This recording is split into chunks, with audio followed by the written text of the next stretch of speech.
Before we get started, I'd like to say thank you to nearly 300 or so subscribers. That means a lot to me. Although it's not exactly 300, it's close enough. Keep it going, guys. I believe in you. Before we start comparing these characters, I need to explain one side versus the other. The Toa were a race of biomechanical beings. They were usually, if not mostly, portrayed as heroes in the Bionicle series. Each Toa possessed an elemental-based ability, similar to the Shinobi in Naruto, or the Benders in Avatar. But what makes them special is that they have masks that have enhanced abilities. These are called Kanohi. According to the Bionicle lore, they have a thing called destiny, which had to be fulfilled within their lifetime. And they also had a moral code for justice and to not kill their enemies, which, if you ask me, reminds me of a certain hero from another dimension. But that's not all. Those who were betrayed the Toa weren't considered Toa anymore. Each Toa had to complete their destiny within their lifetime. Whether they fulfilled it or not depended on them.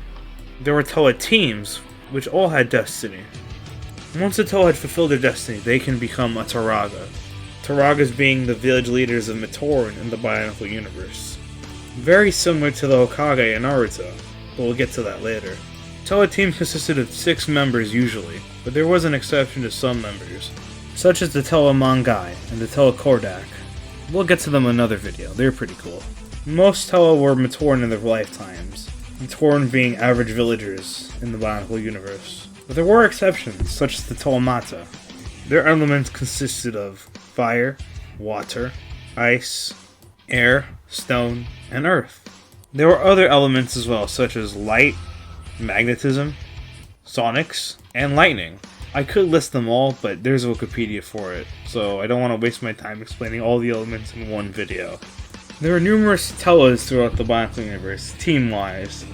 There were the Toa Mata, also known as the Toa Nuva, the Toa Metru, also known as the Toa Hodika, Toa Ignika, also known as the Toa Mari, and like I said before, there's also the Mangai and the Kordak Toa.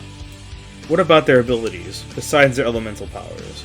We're talking about their abilities with their masks. Their masks can give them different abilities depending on the masks, from shape-shifting to invisibility, to something as useful as like making them turn to the light with charisma, or something as useful as a flashlight. Yeah, this series is known for like jack shit abilities, but that's not the point.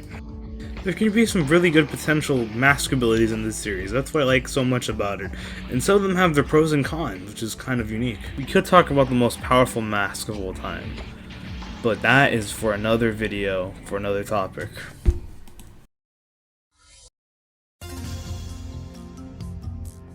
Shinobi, aka Ninja in the Naruto-verse, a primary focus and main military power in the series. Female ninja are known as Kunoichi. Most come from hidden villages, like the 5 Great Nations for example. However, there were exceptions from minor villages, or for some from not even some villages. They were known as rogue, or in the Japanese sub, missing ninja, and were usually hunted down to death. We'll talk about how they handled the missing nin later. The origin of ninja, or shinobi, originated a millennia before the events of Part 1 Naruto, from the arrival of Jigen Ishiki Otsutsuki.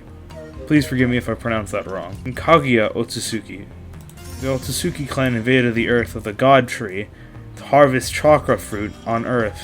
But then Kaguya fell in love with a human and betrayed her clan, and the rest is technically history. She had sons, they had sons, and you get the point. It just made a whole cluster ninja. For example, the Hoshigaki clan, the Uchiha clan, the Hyuga clan. I can go on, but unfortunately we don't have time for that either. Eventually, the descendants of Kaguya and her husband were also the founding fathers of the Leaf Village, such as Hashirama Senju and Madara Uchiha.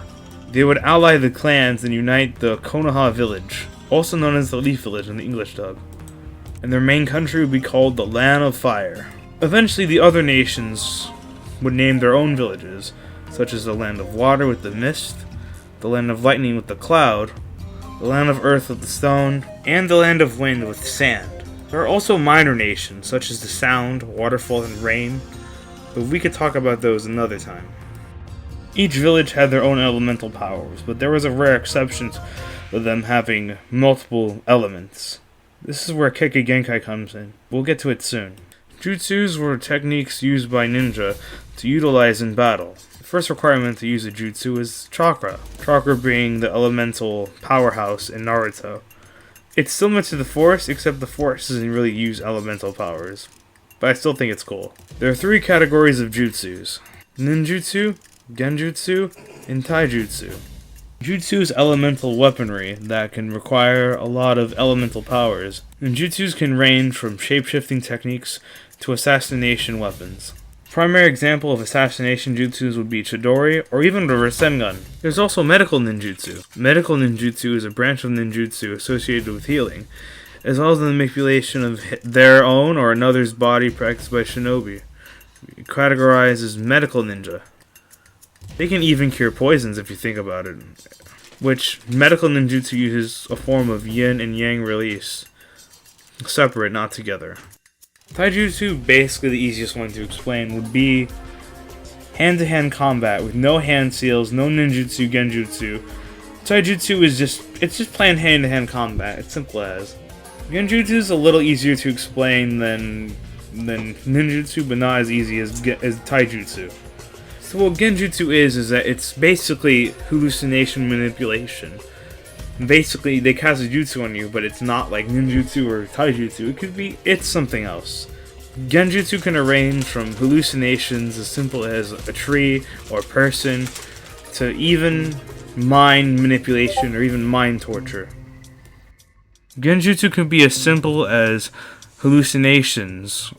They're usually harmless, but there can be times when they can be mind damaging, such as Ataji Tsukuyomi. And last but not least, we need to explain Kekkei Genkai. Think of these as genetic jutsus based on their clan. Uchiha Sharingan and Mangekyo Sharingan. The Kage clan's bone manipulation jutsu, which means they can use their bones as swords. It's kind of weird, but it works. The Hyuga clan's Byakugan, and so much more. There are also abilities that could be considered Kekkei Genkais, but they're not simply Kekkei Genkais, such as the Shadow Possession Jutsu and Mind Transfer Jutsu. They're clan exclusive jutsus, but they're much different than Kekkei Genkais. Now, as for elemental Kekkei Genkais, they exist, but they're more rare than any other Kekkei Genkai, such as Wood Release, Lava Release, and Ice Release. So now that I've explained every single side of Naruto and Bionicle, who do you think would win in a battle? Let me know in the comments down below. Thank you so much for watching the video. If you liked the video, please comment and subscribe. Thank you so much and have a great day.